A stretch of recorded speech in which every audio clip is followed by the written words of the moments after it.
성경에서 다니엘서는 1장에서 5장까지 성경에 자주 등장하는 강력한 나라 바벨론 포로 시대에 다니엘이 겪었던 일이 기록되어 있습니다. 그리고 오늘 다니엘서 6장부터는 영원할 것만 같았던 바벨론이 메대와 바사 연합군의 나라가 멸망하게 되는데 이때 있었던 일을 말씀하고 있습니다. 먼저 다니엘서 6장 1절을 보면 메대왕 다리오라는 왕이 등장합니다. 장군이라고 보기보다 차분하고 뛰어난 행정가에 가까웠던 다리오 왕은 밖에서 바사왕 고레스가 정복 전쟁을 하고 있었다면 안에서 메대 바사 연합군의 책임자가 되어서 수도 바벨론을 다스리고 있었습니다. 그가 바벨론 도성에 머물면서 짧은 시간 내에 갑자기 커진 메대와 페르시아 제국의 땅 전체 행정을 정비하는 작업을 하고 있었다는 사실을 6장 1절에서 볼 수 있는데요. 6장 1, 2절을 보면 다리오가 자기 뜻대로 고관 120명을 세워 전국을 통치하게 하고 또 그들 위에 총리의 셋을 두었으니 다니엘이 그 중 하나이라. 이는 고관들로 총리에게 자기의 직무를 보고하게 하여 왕에게 손해가 없게 하려 함이었더라. 다리오 왕은 나라 전체를 120지역으로 나누었습니다. 그리고 이를 다스릴 지방 장관들을 각 한 명씩 임명하였습니다. 그리고 이 120명의 장관들을 관리하는 3명의 총리를 두었다는 것이죠. 이때 다리오 왕에겐 갑자기 커진 나라 살림을 잘 이끌어줄 경험자가 필요했습니다.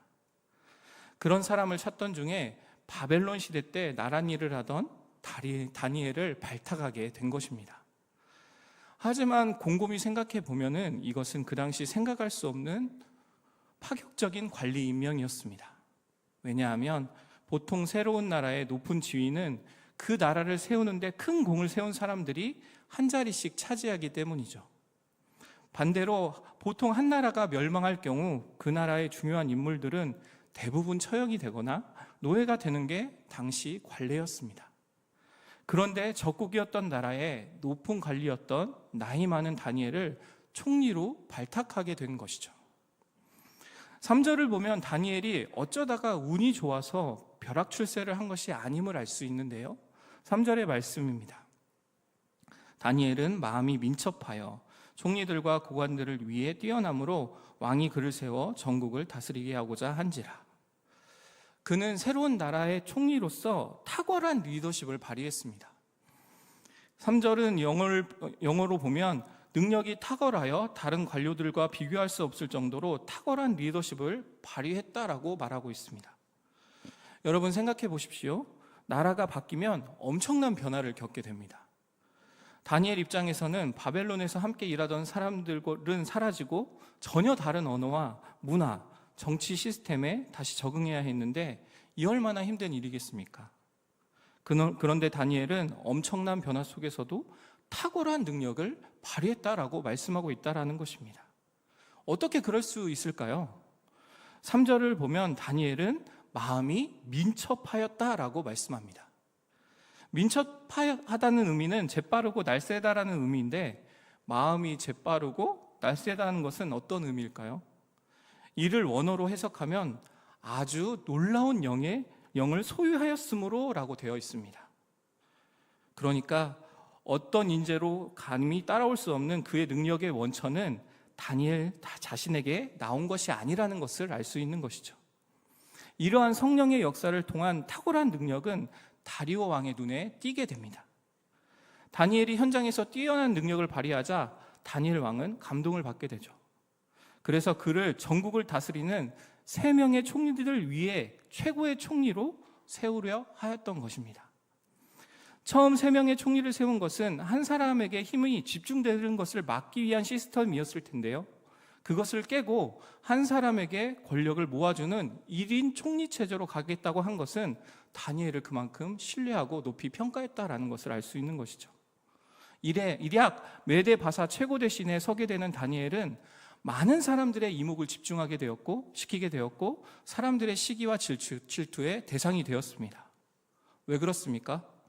개국공신인 자기들을 제쳐두고 나라를 세우는데 아무런 공도 없고 패망한 나라 포로 출신인 다니엘을 최고의 자리에 앉힌다고 하니 그들의 충격은 이루 말할 수가 없었을 것입니다. 졸지에 다니엘은 윗사람으로 모시게 될 총리들과 고관들은 순식간에 한마음이 되어서 그 일을 막기 위해 왕 앞에 나서게 된 것이죠.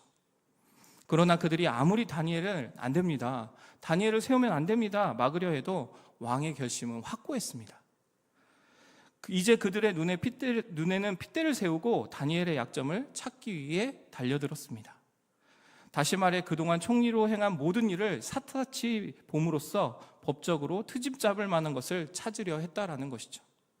그러나 다니엘을 공격하기 위한 빌미를 찾기 위한 노력은 오히려 다니엘의 뛰어난 실력을 증명하는 결과를 낳게 됩니다. 다니엘의 나라의 일을 처리하는 능력이 얼마나 탁월했는지 도무지 비난할 거리조차 발견되지 않았던 것이죠. 다니엘에게 흠이 어디에도 찾아볼 수 없었다라는 것입니다. 이는 그가 부패하지도 않았고 도덕적으로도 깨끗했다라는 것이죠. 마침내 고발할 것을 찾던 음모자들은 두 손 두 발 다 들게 됩니다. 그런데 다니엘의 과거 행적을 따라가는 과정에서 중요한 사실 하나를 발견하게 되는데요, 그것은 바로 다니엘의 신앙이었습니다. 그는 우상숭배가 극심한 바벨론 정권 아래에서도 철저하게 하나님을 믿는 신앙을 지켜왔다라는 것을 발견하게 된 것이죠. 드디어 반대자들은 이것이 다니엘을 넘어뜨릴 치명적인 약점이 될 수 있다는 생각을 하게 됩니다. 이제 그들은 다니엘의 신앙심을 이용해서 그를 끌어내리려는 구체적인 계획을 세우게 됩니다. 총리들과 총각 고관들은 왕의 마음을 기쁘게 한 다음에 법안 하나를 통과하도록 하였습니다. 그들은 이 짧은 기간에 나라의 기틀을 잡고 평화를 누릴 수 있는 것은 다리오 왕 당신 때문이었습니다. 현재 오랜 전쟁 동안 지쳐있던 백성들도 이제 안정을 찾았고 너무나 기뻐하고 있습니다. 다리오 왕이시여, 이렇게 위대한 당신의 업적을 대대손손 알기를 원합니다. 그래서 30일 동안 모든 백성이 다리오 왕 당신만을 찬양하며 기뻐하게 하십시오. 이 기간 동안 다른 어떤 신과 사람에게 기도하면 즉시 그 사람을 잡아 사자굴에 던져넣게 하여 주십시오. 그런데 놀라운 일은 다리오 왕이 이 갑작스런 신하들의 요청을 바로 통과시킨 것입니다. 좀 더 깊이 들어가서 이 상황을 이해하려면 당시 다리오 왕의 심정을 이해할 필요가 있습니다. 메데 페르시아는 이제 막 바벨론을 무너뜨리고 세계 강자로 등극하려 하고 있기 때문입니다. 그러나 아직도 바벨론 내부에는 새로운 왕의 권위를 인정하지 않는 세력들이 있었죠. 현재 전쟁에 나가 있는 조카 고레스 왕이 돌아오면 그는 물러나야 했고, 이는 그도 너무나 잘 알고 있는 사실이었습니다. 따라서 자신의 불안한 권위에 대해 서글픈 마음이 있었을 것입니다. 그런데 때마침 고레스 편인 줄 알았던 정부의 관리들이 의논하여 모든 제국의 사람들이 자신만을 높이도록 하자는 제안을 들으니 얼마나 기쁘겠습니까? 다리오 왕은 그들의 과장된 말에 현혹되었습니다. 정말로 모든 신하가 자신만을 높이려 한다고 믿고 싶었습니다. 다리오 왕은 전쟁밖에 모르는 조카 고레스보다 덕망 있는 자신에게 신하들의 마음이 끌려오고 있다고 착각에 빠지고 만 것이죠. 설마 그 신하들의 목표가 다니엘을 무너뜨리려는 것이라고는 좀처럼 생각하지 못하고 있었습니다. 결국 그들의 유혹에 넘어가 다니엘을 사자굴에 몰아넣을 서류에 도장을 찍고 만 것이죠. 메데 페르시아 제국에서는 왕을 신의 대리인으로 여겼습니다. 그러므로 한 번 왕의 도장을 찍히고 발표된 법안은 그 순간부터 결코 변하지 않고 왕 자신도 바꿀 수가 없게 됩니다. 자신들의 계획대로 착착 진행되어 가자 그들은 다음으로 이 법을 가지고 다니엘이 걸려들기를 기다리고 있었습니다. 마치 먹이를 향해 잔뜩 움크리고 먹이를 노리는 정글의 사자처럼 다니엘의 집을 바라보며 기다리고 있었던 것이죠. 10절은 보면 이에 다니엘의 모습이 나오는데요, 다니엘은 이 조서에 왕의 도장이 찍힌 것을 알았다라고 말하고 있습니다. 이 말은 아주 중요한 의미를 가지고 있는데요, 다니엘은 이 법안이 왕을 높이기 위한 것이 아니라 자신을 죽이려는 음모라는 것을 파악했다라는 것입니다. 그는 자신을 잡기 위한 법령이 내려진 줄 알면서도 전에 하던 대로, 즉 무릎을 꿇고 하루에 3번 하나님을 향해 기도했다라는 것입니다. 보통 이럴 때 사람들은 자신을 지키기 위해서라도 왕에게 가서 이 음모를 알리든지 자신의 사람들을 동원해서 이 계획을 차단하는 방법을 강구했을 것입니다. 아니면 그저 30일 동안 기도를 공개적으로 안 하는 방법도 있었습니다. 30일 동안 마음속으로만 기도해도 하나님은 이해하실 거야 하며 자신을 합리화할 수도 있었을 것입니다. 그런데 다니엘은 이러한 방법이 근본적인 해결이 될 수 없다는 것을 알고 있었습니다. 다니엘의 인생 가운데 가장 큰 배움은 고난 속에 자신이 할 수 없다라는 것을 인정하는 것이었습니다. 두 손 두 발 다 들고 하나님을 찾는 것, 하나님을 붙잡는 것, 그것이 가장 큰 은혜임을 알고 있었다라는 것이죠. 지금 다니엘의 기도는 목숨을 건 예배였습니다. 자신이 드리는 기도로 인해 자신이 가진 모든 권력과 부를 잃고 한순간에 목숨까지 잃게 될 상황에도 무릎으로 주님께 나아가고 있는 것이죠. 시편 141편 2절은 이렇게 말합니다. 나의 기도가 주의 앞에 분향함과 같이 되며 나의 손드는 것이 저녁 제사와 같이 되게 하소서. 다니엘은 지금 하나님 앞에 자신만의 예배를 드리고 있는 것입니다. 그렇다면 다니엘은 이러한 상황 속에서 무엇이라고 기도하고 있을까요? 하나님, 제가 무슨 잘못이 있습니까? 고발한 저들의 속셈이 드러나게 하시고 저의 억울함이 풀어지게 하여 주세요 라고 기도해야 하지 않습니까? 그런데 10절을 보면 다니엘의 이러한 상황 속에서 그의 하나님께 감사하며 기도했다라고 말씀하고 있다라는 것입니다. 여러분, 다니엘이 지금 감사할 만한 상황입니까? 가장 큰 위기 앞에 놓여 있지 않습니까? 그럼에도 다니엘은 무엇이라고 하고 있습니까? 나와 함께 하시는 하나님 감사합니다 하며 감사의 기도를 드리고 있다는 것입니다. 그는 하나님을, 이 상황보다 크신 그 하나님을 바라보며 신뢰하였다라는 것이죠.